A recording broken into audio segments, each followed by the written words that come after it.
तो जैसा कि लास्ट एपिसोड में हमने देखा था कि चपिंग ने व्हाइट पाइथन को बुरी तरह से घायल कर दिया, मगर तभी लियांग वहां पर पहुंच जाता है। उसने आते साथ ही माउंटेन डैडी और दोनों पाइथन्स को सप्रेस कर दिया। यहाँ पे चपिंग इन दोनों पाइथन्स को उसके माउंटेन पर भेजना चाहता था, मगर व्हाइट पाइथन इसके लिए तैयार नहीं थे। तो चिनपिंग ने अपनी स्वॉर्ड का इस्तेमाल करते हुए उसे खत्म कर दिया। वहीं दूसरी तरफ सॉन्गजिन भी चपिंग को मारने के लिए काफी ज्यादा बेताब था, क्योंकि चनपिंग उसका इनर डीमन है। हालांकि लियांग चनपिंग के साथ होने की वजह से ये काम इतना आसान तो नहीं होने वाला। अब आगे तो इस एपिसोड की शुरुआत में हमें रेड कैंडल सिटी का एक टेम्पल दिखाया गया, जहां पर एक बंदा इंपीरियल डिग्री लेकर पहुंच गया था। वो कह रहा था कि 1000 मीलों के अंदर जितने भी water, mountain, earth and river deities मौजूद हैं, उन सब के लिए मैं एक संदेशा लाया हूं। ये पैगाम है ग्रेट दिल्ली डायनेस्टी के एम्परर का। 1000 मीलों तक जितने भी डेटीज मौजूद हैं, एम्परर चाहते हैं कि उन सब ने मिलकर चारों डायरेक्शन को सील करना है। आप सभी को एक महान तलवारबाज को मारने का हुक्म है, जिसका नाम है लियांग। इस एल्डर का नाम था हान शिलांग। वो कह रहा था कि अगर तुम में से कोई भी उस लियांग के सामने डर गया या फिर अपनी पावर्स को हाइड किया, तो फिर उसका अंजाम काफ़ी ज़्यादा बुरा होगा। उस पर्सन का नाम हमारे ग्रेट दिल्ली डायनेस्टी की बुक से हटाया जाएगा, साथ ही साथ उसका टाइटल भी छीन लिया जाएगा। और उतने में ही हान शिलांग के हाथ में जो लॉटन था, उसमें से काफ़ी स्ट्रॉन्ग एनर्जी रिलीज होते हुए स्टैचूज़ के अंदर समाने लगी, जिसके चलते वो स्टैचूज़ भी अपने असली फॉर्म में आ जाते हैं। वो कह रहे थे कि हज़ारों सालों पहले ग्रेट दिल्ली डायनेस्टी को बचाने के लिए हमने अपनी जान गंवा दी, और तभी से हम दिल्ली डायनेस्टी की ऑफरिंग को एंजॉय करते आ रहे हैं। उन्होंने हमें किसी चीज़ की कोई कमी नहीं होने दी। सो अब हमें अपनी गोल्डन बॉडी ही शटर क्यों ना करनी पड़ जाए, लेकिन हम उस लियांग को जिंदा नहीं छोड़ेंगे। वो हमारे ग्रेट दिल्ली डायनेस्टी का दुश्मन है, तो उसे अपनी गर्दन कटवानी पड़ेगी। और अब वो सभी लोग हान शिलांग को ग्रीट करने लगे, क्योंकि हान शिलांग ग्रेट दिल्ली डायनेस्टी के राइट्स ऑफिशियल का मिनिस्ट्री था। सो गाइज, ये सॉर्ड ऑफ कमिंग की दुनिया में डेटीज को भी काम पर लगाया जाता है, और ये सारे डेटीज ग्रेट दिल्ली डायनेस्टी के अंडर कंट्रोल थे।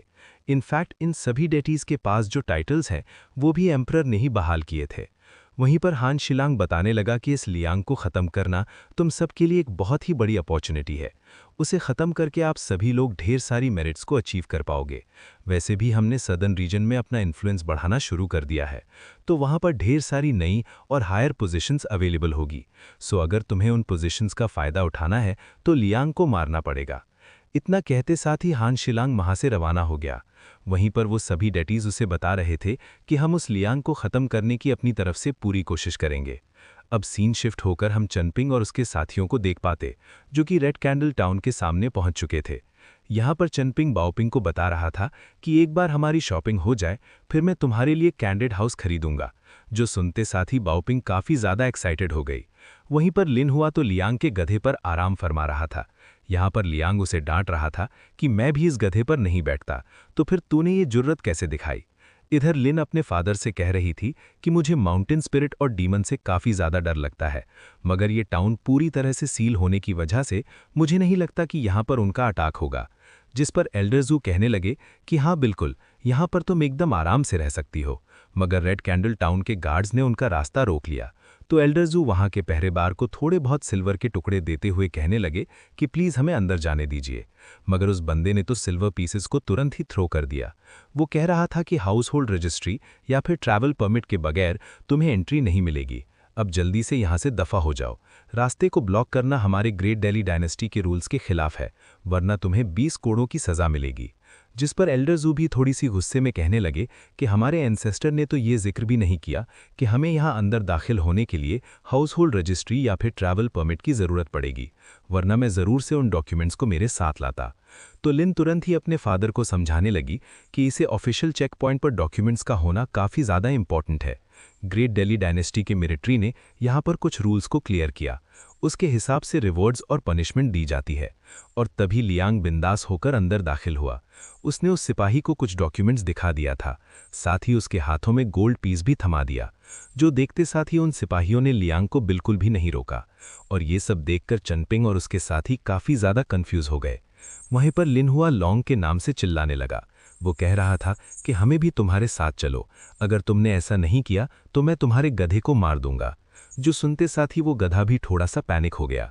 तो अब चनपिंग सिचुएशन को हैंडल करने के लिए उन लोगों को बताने लगा कि हम ग्रेट दिल्ली डायनेस्टी के लॉन्गचोंग काउंट से बिलोंग करते हैं। देखो, हमारे पास वहाँ का नक्शा भी है, तो प्लीज़ हमें बताएं कि हम हाउस होल्ड रजिस्ट्री या फिर ट्रैवल परमिट के लिए कहाँ से अप्लाई कर सकते। लेकिन वो सिपाही तो उस नक्शे को देखते ही काफ़ी ज़्यादा भड़क गया। वो कह रहा था कि ऐसे मैप तो बस एक अथॉरिटी के पास ही होने चाहिए, तो बताओ फिर तुम्हें ये मैप कहाँ से मिला। इतना ही नहीं, अब तो सिपाहियों ने इन्हें चारों ओर से घेर लिया था। जो देखते साथ ही एल्डर कह रहे थे कि लोग हमेशा से ही बोलते हैं कि हेल के राजा से मिलना काफ़ी ज़्यादा आसान है। मुझे ऐसा फील हो रहा है कि हम थोड़ी देर में जहन्नुम में पहुंच जाएंगे। इधर ये तीनों बच्चे कह रहे थे कि हमें हेल के राजा से मिलने की कोई जल्दी नहीं, अगर ज़रूरत पड़ी तो हम इन सिपाहियों के साथ फाइट करेंगे। और उतने में ही रेड कैंडल टाउन से मास्टर चांगशंग की वहां पर एंट्री हो गई। ये बंदा यहाँ की पोस्ट मास्टर की पोजीशन पर था। वो इन सिपाहियों से कहने लगा कि मुझे अभी अभी लॉन्गचोंग काउंट से एक लेटर मिला है। उसमें लिखा गया है कि मास्टर जू अपने साथियों के साथ यहाँ पर पहुँच जाएंगे, तो उन्हें एंट्री दी जाए। जो सुनते साथ ही लिनशुआ तुरंत ही उनके सामने आ गया। तो इस तरह से चनपिंग और उसके साथियों को रेड कैंडल टाउन में एंट्री मिल चुकी थी। साथ ही साथ मास्टर चांगशांग ने इनके रहने का भी बंदोबस्त कर दिया। वो कह रहा था कि यहाँ के सिपाही अभी अभी जंग से वापस आए हैं, तो प्लीज़ उनके गुस्से को ज़रा सा नज़रअंदाज कीजिए। साथ ही मास्टर चांगशांग ने इन सभी को जितने भी लेटर्स आए थे वो सब मास्टर जू के हवाले कर दिए। सो ये सभी लोग अपने अपने नाम के लेटर्स कलेक्ट करने लगे। यहाँ पर बाओपिंग के नाम से 2 लेटर्स आए थे, मगर लिनहुआ को तो किसी ने कोई लेटर नहीं भेजा। जो देखते साथ ही वो बंदा मायूस हो गया। वो कह रहा था कि चनपिंग का तो इस दुनिया में कोई नहीं, मगर उसे भी किसी ने लेटर भेजा है। पता नहीं लोग मुझे याद क्यों नहीं करते। और तब तक लियांग भी अपनी टीम के पास वापस आ चुका था, तो लिनहुआ ने फटाफट से उसकी कुटाई करना शुरू कर दिया। वो कह रहा था कि तू हमें छोड़कर चला गया, इसलिए अब मैं तेरी शादी मेरी माँ से नहीं करवाऊंगा। जिस पर लियांग कहता है कि वैसे तो मैं वापस नहीं आने वाला था, लेकिन मुझे लगा कि मेरा सौतेला बेटा मुझे याद कर रहा होगा। वहीं दूसरी तरफ चनपिंग ने भी अपने लेटर को ओपन किया, जो कि मास्टर वन की बेटी शई ने उसे भेजा है। यहाँ पर बाओपिंग चनपिंग को लेकर थोड़ी सी परेशान थी, क्योंकि वो जानती है कि चनपिंग को पढ़ना लिखना नहीं आता। तो चनपिंग उसे कहता है कि अगर लेटर का कोई वर्ड मुझे समझ नहीं आया तो मैं ज़रूर से तुमसे पूछ लूँगा। जो सुनते साथ ही बाओपिंग ने भी अपना खुद का लेटर पढ़ना शुरू कर दिया, जो कि उसके सेकंड ब्रदर ने भेजा था। बाओपिंग के ब्रदर ने अपने लेटर में लिन का भी जिक्र किया था, तो लिन ने भी फटाफट से एक्साइटेड होकर उस लेटर को पढ़ना शुरू किया। इधर लियांग मज़े में मास्टर जू से कहने लगा कि तुम्हारी बेटी तो काफ़ी ज़्यादा खुश नज़र आ रही, मुझे ऐसा लगता है कि ये लेटर उसके लवर ने भेजा होगा। जो सुनते साथ ही बेचारे मास्टर जू ने गटकी हुई वाइन दोबारा से हलक से वापस आ गई। अब थोड़ी देर बाद ये लोग मास्टर चांगशांग के साथ टाउन को एक्सप्लोर करने निकल पड़े। यहाँ पर इन सब ने लजीज खाने के मज़े लेने के बाद टाउन को एक्सप्लोर करना शुरू किया। साथ ही साथ उस टाउन में एक ऐसी जगह थी जहाँ पर वुडन पीसेस पर अपनी विशेस को भी लिखा जाता है, तो इन सभी ने अपनी विशेस लिखकर उसमें टांग दी। यहाँ पर लियांग चनपिंग से पूछ रहा था कि अगर एक आध दिन तुम काफ़ी ज़्यादा फेमस हुए तो बताओ तुम क्या काम करोगे। जिस पर चनपिंग कह रहा था कि मैं तो बस अपना सरनेम लिख दूंगा। मगर लियांग को ये आइडिया बिल्कुल पसंद नहीं आई। वो कह रहा था कि अगर तुम्हारी जगह मैं होता तो मैं अपने लवर का नाम काव करता। जो सुनकर लिनहुआ उस पर झपट पड़ा। वो कह रहा था कि तुम मेरी माँ को धोखा नहीं दे सकते। जो सुनते साथ ही लियांग उसे दूर भटकते हुए कहने लगा कि बेवकूफ़, तुझे इतना समझ नहीं आ रहा कि मेरी लवर तो मेरी माँ ही होगी। उसका नाम मैं इस अंदाज में काव करूँगा कि पूरा आसमान भी शेक हो जाए। वहीं दूसरी तरफ मास्टर जू अपनी बेटी से कहने लगे कि पाइथन के साथ हुई बैटल में तुमने चनपिंग की बात सुननी चाहिए थी, लेकिन तुमने ऐसा नहीं किया। चनपिंग ने तुमसे कहा था कि टेलिस्मान पर पाँव मत रखना, लेकिन तुमने उसकी नहीं सुनी। जिस पर लिन कह रही थी कि वो चनपिंग एक नंबर का कमीना है, अगर आपको कुछ हो जाता तो उसे कोई फर्क नहीं पड़ने वाला था, और इसी वजह से मैंने उस चनपिंग की बात नहीं सुनी। और इतना कहते साथ ही लिन अपने फादर से नाराज होकर वहां से रवाना हो गई। सो मास्टर जू भी अपनी बेटी को समझाने के लिए उसके पीछे चले पहुंच गए। वहीं पर हम उस बुक शॉप के ओनर को देख पाते हैं, जो कि बड़े ही आराम से अपनी चेयर पे बैठा हुआ था। इस बंदे का नाम है लीजिन। वो इन सभी को बता रहा था कि अपनी औकात देखकर ही बुक खरीदना, क्योंकि यहाँ पर तुम्हें कोई डिस्काउंट नहीं मिलने वाला। वहीं पर चपिंग को भी एक बुक पसंद आया, मगर वो ज़्यादा पैसे खर्च करना नहीं चाहता था। वहीं पर लिनहुआ ने भी एक बुक उठा ली। ग्रो उसे वापस रखने ही वाला था कि तभी वो बुक उसके हाथ से फिसल गई। साथ ही साथ उसमें से एक फिश आज़ाद होकर वहाँ से भाग चुकी थी। जो देखते साथ ही लीजिन वहाँ से उठ खड़ा हो गया और लिनहुआ से कह रहा था कि अब तो तुम्हें ये बुक खरीदनी ही पड़ेगी, क्योंकि तुमने इसका नुकसान किया है। इसकी कीमत है 9 टेल्स, इसमें से 1 रुपया भी कम नहीं होगा। अब यहाँ पर चपिंग कोई झगड़े करना नहीं चाहता था, इसलिए उसने तुरंत ही लिनहुआ को बुक परचेज करके दे दी। तो वहाँ से बाहर आने के बाद लियांग कह रहा था कि मैं जानता हूँ तुमने अपनी बुक छोड़कर लिनहुआ के लिए खर्च किया, पता नहीं तुम हमेशा खुद की खुशियों को सैक्रिफाइस करके दूसरों के लिए इतना क्यों सोचते हो। जिस पर चपिंग कह रहा था, ना ऐसी तो कोई बात नहीं, वैसे भी मुझे पढ़ना लिखना नहीं आता, तो वैसे भी वो बुक मेरे किसी काम नहीं आने वाली थी। वैसे मुझे उस बुक शॉपी का ओनर काफ़ी ज़्यादा अजीब लगा। जिस पर लियांग कह रहा था कि अरे वो बंदा तो कुछ भी नहीं, असली मुसीबतें तो अब आएंगी, मगर अच्छी बात तो ये है कि उन मुसीबतों का तुम लोगों के साथ कोई लेना देना नहीं। यानी कि लियांग को पहले से ही पता था कि ग्रेट डैली डायनेस्टी उसे मारना चाहती। जिसके बाद लियांग कह रहा था कि चलो अब मैं तुम सभी को खूबसूरत लड़कियां दिखाने ले जाने वाला हूं। मगर बाओपिंग नहीं चाहती थी कि चपिंग उन लोगों के साथ जाए, इसलिए वो चपिंग को लेकर दूसरे इलाके को एक्सप्लोर करने रवाना हो गई। इधर चशांग इन सभी को लेकर रिवर किनारे पहुंच चुके थे। वो कहते हैं कि तुम लोग एकदम सही टाइम पर आए हो, आज यहाँ पर लर्टन फेस्टिवल मनाया जा रहा, इसलिए सिटी की रौनक देखकर तुम सभी को काफ़ी ज़्यादा मज़ा आएगा। और उतने में लिनहुआ की नज़र एक बोट पर गई, जिस पर कुछ लड़कियां डांस कर रही थी, और तभी उनमें से एक बंदे ने लिनहुआ को एक लुक दिया। उसका पेंट किया हुआ फेस देखकर ही लिनहुआ काफ़ी ज़्यादा डर गया था। वो फटाफट से लियांग को बता रहा था कि पता नहीं उस लड़की ने ऐसा मेकअप क्यों किया, वो तो मुझे किसी डीमन जैसी नज़र आ रही। तो लियांग उसे बताता है कि लड़के जब तुम जवान होगे तब तुम्हें ऐसे ही मेकअप अच्छे लगेंगे। साथ ही साथ मास्टर चशांग उन्हें उस बोट वाली लड़कियों की कहानी बताने लगे। वो कहते हैं कि ये सभी लड़के वाटर किंगडम के डिसेंडेंट हैं।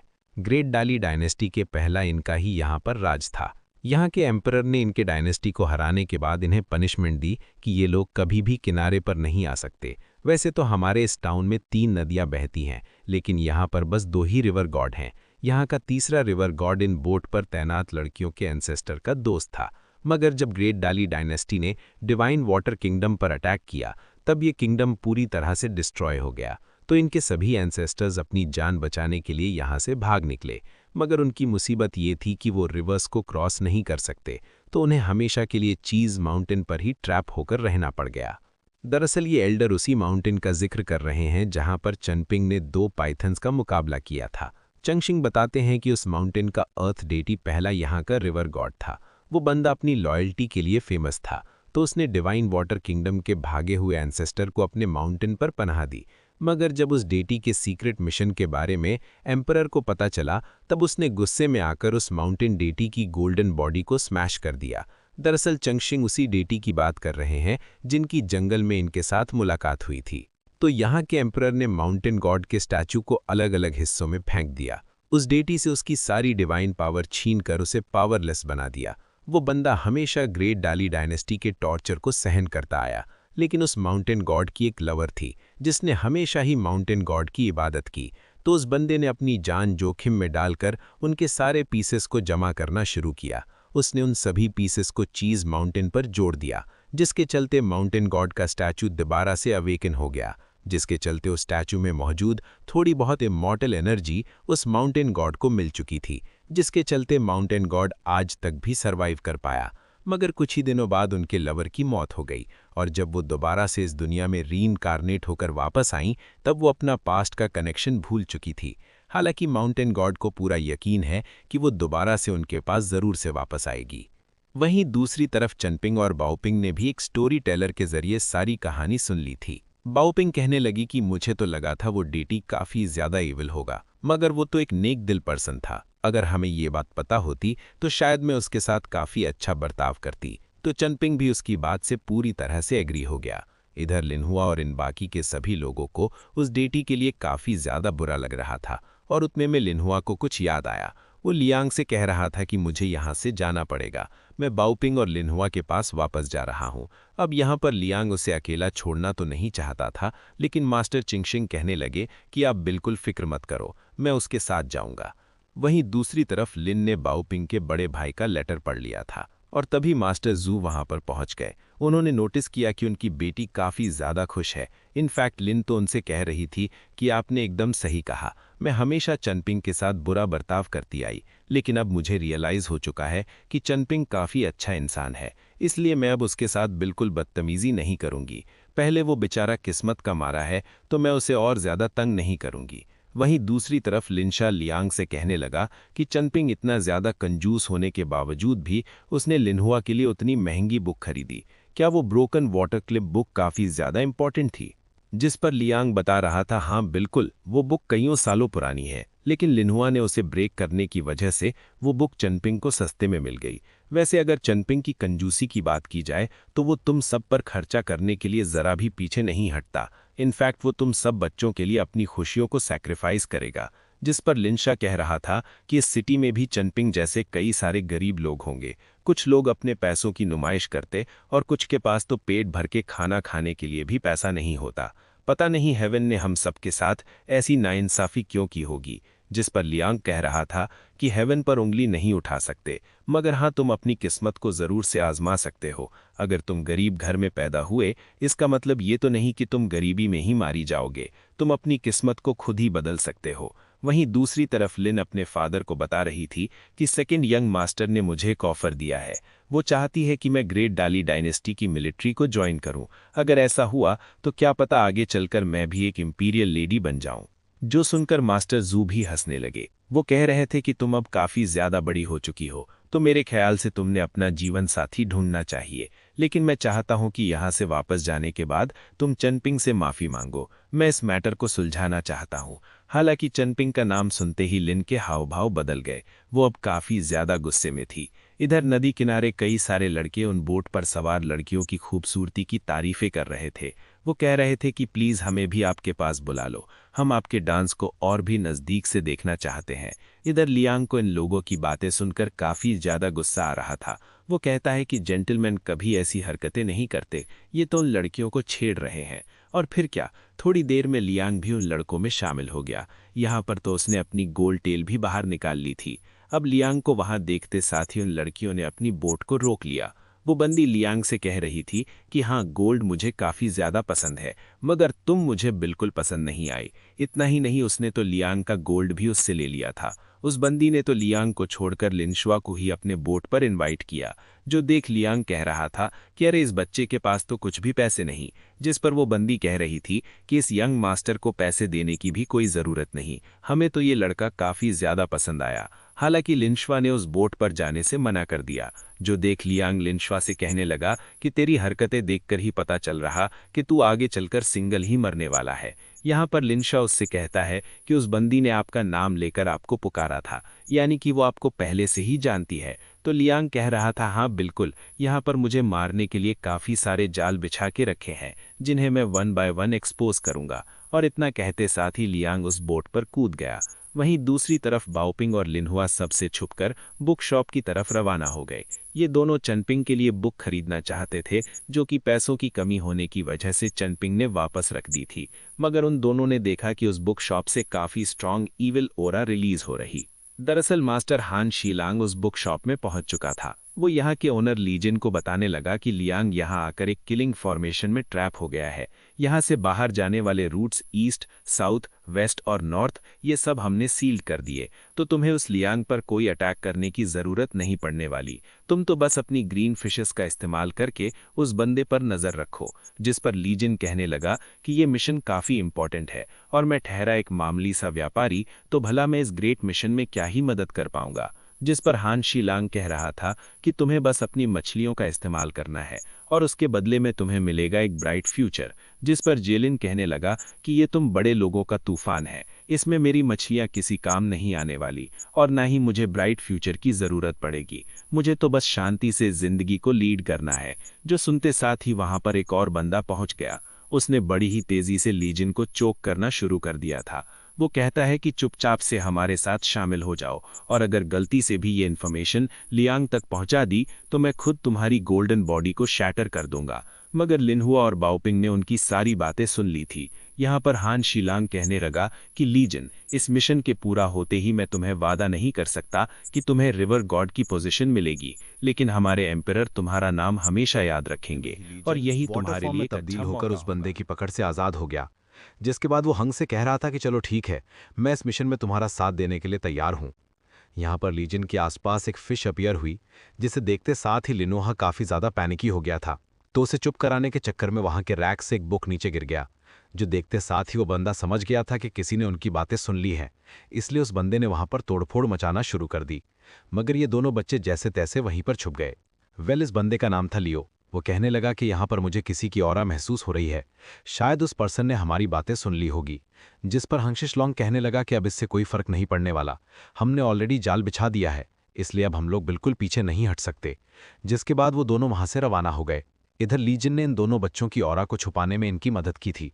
साथ ही साथ उसकी ब्राइट फिशेज लियांग की तलाश में रवाना हो गईं। वहीं दूसरी तरफ हमें कई सारे वॉरियर्स दिखाए जाते हैं जो कि अलग अलग लोकेशंस पर तैनात होकर लियांग का इंतजार कर रहे थे। इधर टेम्पल के सभी डाइटीज ने भी अपनी पावर्स को मर्ज करते हुए उस पूरे टाउन को सील्ड कर दिया, यानी कि लियांग को खत्म करने के लिए यहां पर पूरी तैयारी हो चुकी थी। मगर लियांग को इससे कोई फर्क नहीं पड़ता। वो तो बोट पर मजे से ही शराब पी रहा था और उतने में ही अचानक से उसने अपनी प्याली को नीचे पटकते हुए उस बंदे को अंदर बुला लिया। वो कह रहा था कि मैं जानता हूं तुम न जाने कब से ही मुझ पर नजर रखे हुए हो। मुझे तो यह समझ नहीं आ रहा कि ग्रेट डार्ली डायनेस्टी अपने मेहमानों के साथ ऐसा बर्ताव क्यों कर रही। जिस पर बंदा कहने लगा कि सीनियर, मैं जानता हूं आप एक महान तलवारबाज हो। मैंने तो आपकी बहादुरी के न जाने कितने ही सारे किस्से सुन रखे हैं और इसी वजह से मैं आपके सामने एक रिक्वेस्ट करने आया हूं। मैं चाहता हूं कि आप मेरे साथ एक डुअल करें। जिस पर लियांग कह रहा था कि ठीक है, मैं डुअल के लिए तैयार हूं, लेकिन मैं ये जानना चाहता हूं कि आखिर तुम्हारी डाली डायनेस्टी है कैसी। अब ये सीन यहीं पर कट होकर हम लिन को देख पाते हैं, जो कि चिनपिंग से अकेले में बात करने पहुंच गई थी। चिनपिंग उससे पूछ रहा था कि बताओ, तुमने मुझे अकेले में मिलने क्यों बुलाया। तो लिन उसे बताने लगी कि मुझे काफी ज्यादा गिल्टी फील हो रहा। मैंने हमेशा तुम्हारे साथ बुरा बर्ताव किया, तो अब मैं तुम्हारे साथ दोस्ती करना चाहती हूँ। इतना ही नहीं, वो तो चिनपिंग के लिए कैंडिड हॉर्स भी लेकर आई थी। हालांकि चिनपिंग उसे एक्सेप्ट नहीं करता। वो कह रहा था कि मेरे दिल में तुम्हारे लिए कोई ग्रज नहीं। अब वो वहां से जाने ही वाला था कि तभी लिन ने उन कैंडिड हॉर्स को ब्रेक करते हुए स्टिक्स को बाहर निकाल लिया।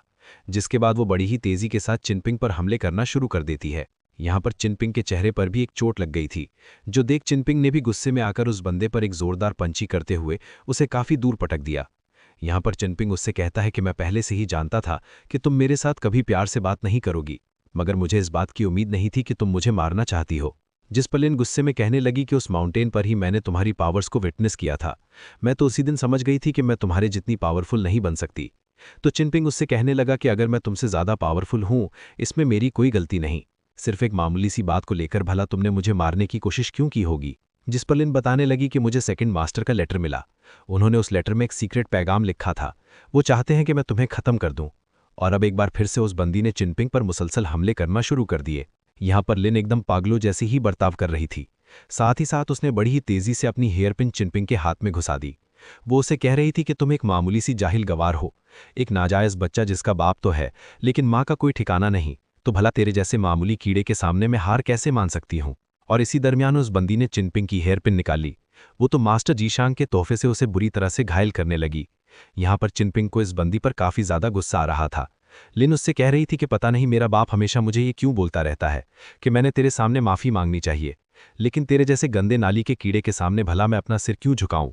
और तभी चिनपिंग ने भी फाइट बैक करते हुए उस पर मुसलसल हमले कर दिए। यहाँ पर वो अपनी मुक्कों और लातों से उसे बुरी तरह से पीट रहा था, क्योंकि लिन ने उसके माँ बाप के बारे में जहर उगला, उसे न जाने कितनी सारी बुरी भली बातें सुनाई। यहाँ पर चिनपिंग ने किए हुए कुछ ही हमलों में वो बंदी बुरी तरह से घायल हो गई। साथ ही साथ चिनपिंग ने अपनी हेयरपिन दोबारा से अपने बालों में लगा ली और अब वो लिन को चोक करते हुए उसकी और धुलाई करने ही वाला था कि तभी लिन उससे कहने लगी कि काश तुम उसी दिन उस एब के हाथों मारे जाते। मैं तुमसे हद से ज्यादा नफरत करती हूँ। तुम्हारा सड़ा हुआ चेहरा मुझे बिल्कुल भी पसंद नहीं। मगर इतना सब होने के बावजूद भी चिनपिंग ने उस पर अटैक नहीं किया। वो कह रहा था कि तुम बाओपिंग की सर्वेंट हो और इसी वजह से मैंने आज तुम्हें जिंदा छोड़ दिया, वरना तुम थोड़ी देर पहले ही मारी जाती। मगर अभी भी लिन का मुंह बंद होने का नाम नहीं लेता। वो चिनपिंग से कह रही थी कि तू एक गटर का चूहा है, इसलिए अपनी गंदी जबान से हमारी मिस का नाम मत ले। मगर चिनपिंग उसकी बातों पर तवज्जो नहीं देता। वो कह रहा था कि मैं जानता हूं तुम मुझे उकसाने की कोशिश कर रही ताकि तुम्हारे फादर मेरे खिलाफ हो जाएं। और तब तक लिन का फादर यानी कि मिस्टर जू वहां पर पहुंच चुके थे। वो अपनी बेटी को डांटते हुए कहने लगे कि तुमने चिनपिंग के साथ ऐसा क्यों किया। जिस पर लिन कह रही थी कि फादर जल्दी से इस बंदे को मार दीजिए। अगर इस चिनपिंग ने बाओपिंग को बता दिया कि मैंने इस पर अटैक किया था तो बाओपिंग अपनी पावरफुल ऑरा से ही मुझे खत्म कर देगी, और अगर वो मुझे मारने में कामयाब भी नहीं हुई तो वो मेरी कल्टीवेशन को डिस्ट्रॉय कर देगी। प्लीज फादर, मैं आपके सामने रहम की भीख मांगती हूँ। उस लियांग के यहाँ आने से पहले इस बंदे को खत्म कर दीजिए। लेकिन एल्डर जूर से कह रहे थे कि जल्दी से चिनपिंग के सामने माफी मांगो, मगर वो जिद्दी लिन अपने बाप की एक नहीं सुनती। उसने अपनी हेयर पिन को सीधे अपने गले पर लगा लिया। वो कह रही थी कि अगर आपने मेरी बात नहीं मानी तो मैं खुद की जान ले लूंगी। यहाँ पर एक मीनी औरत अपने फादर को बुरी तरह से मैनिपुलेट कर रही थी ताकि वो दोनों मिलकर चिनपिंग को मार पाएं। वो कह रही थी कि आपकी वजह से मैं एक लो फैमिली में पैदा हुई, आपने ही मुझे सर्वेंट बनाया, लेकिन आज हमारे सेकंड यंग मास्टर ने मुझे एक मौका दिया है। अगर मैंने चिनपिंग को खत्म किया तो वो मुझे मिलिट्री में भर्ती कर देंगे। यहाँ पर एल्डर जू को उसकी बातों से काफ़ी ज़्यादा तकलीफ हो रही थी, मगर लिन भले ही कितनी ही बड़ी कमीने क्यों ना रहे, उसका बाप हमेशा उसी की साइड लेगा। इसलिए एल्डर जू मजबूर होकर चिनपिंग से कहने लगे कि तुम अच्छे से जानते हो मैंने हमेशा तुम्हें पसंद किया, लेकिन मुझे माफ़ कर दो, तो मेरी बेटी को बचाने के लिए मुझे तुम्हें मारना होगा। यहाँ पर एल्डर जू ने अपनी पावर्स को एक्टिवेट कर दिया। वहीं पर चिनपिंग उनसे कह रहा था कि इस दुनिया में हम सभी को अपनी अपनी पाथ को फॉलो करना पड़ता है, अब आपने आपकी पाथ चुन ली है। वहीं दूसरी तरफ जू ने भी अपनी खतरनाक स्वॉर्ड इंटेंट को रिलीज करना शुरू कर दिया। वो लियांग से कह रहा था कि सीनियर प्लीज अपनी स्वॉर्ड को ड्रॉ कीजिए। उसके पावरफुल एसेंस ने लियांग के वाइन की प्याली को ब्रेक कर दिया और अब यहाँ पर उस बंदे ने बड़े गुस्से में आकर अपनी स्वॉर्ड को मयान से बाहर निकाल लिया, जिससे वहां पर स्पिरिचुअल एसेंस का एक जोरदार धमाका हो गया था। और तभी उस किलिंग इंटेंट को सप्रेस करने के लिए एक एनर्जी वहां पर फ्लो होने लगी। उस खतरनाक एनर्जी ने तो वहां की चट्टानों को भी ब्रेक कर दिया था। दरअसल ये एनर्जी रिलीज हुई थी लियांग की बाम्बू स्वॉर्ड से। ये मिस्टीरियस बंदा उनकी स्वॉर्ड उनसे छीनना चाहता था, मगर लियांग उसे पीछे पुश करते हुए कहने लगे कि बच्चे तो मेरी हकीकत नहीं जानता, अगर मैं चाहता तो तुझे कब का ही खत्म कर देता, लेकिन फिलहाल मेरा ध्यान किसी और की तरफ है। दरअसल यहाँ पर लियांग चेनपिंग पर नजर रखे हुए था। चेनपिंग की बॉडी से बहुत ही भयानक स्वॉर्ड एनर्जी रिलीज हो रही थी, जो देखते साथ ही एल्डर जू और लिन के तो होश ही उड़ गए। और अब चेनपिंग अपना हाथ आगे बढ़ाते हुए कहने लगा कि एल्डर जू, आपने मुझे खत्म करने का डिसीजन ले लिया है, इसलिए अब अटैक करने की बारी मेरी होगी। और फिर चेनपिंग ने बड़े ही कूल अंदाज में चिल्लाते हुए अपनी स्वॉर्ड को समन किया। वो कह रहा था स्वॉर्ड चला जा। और इसी के साथ ये एपिसोड यहीं पर एंड हो जाता है। Thank you so much for watching.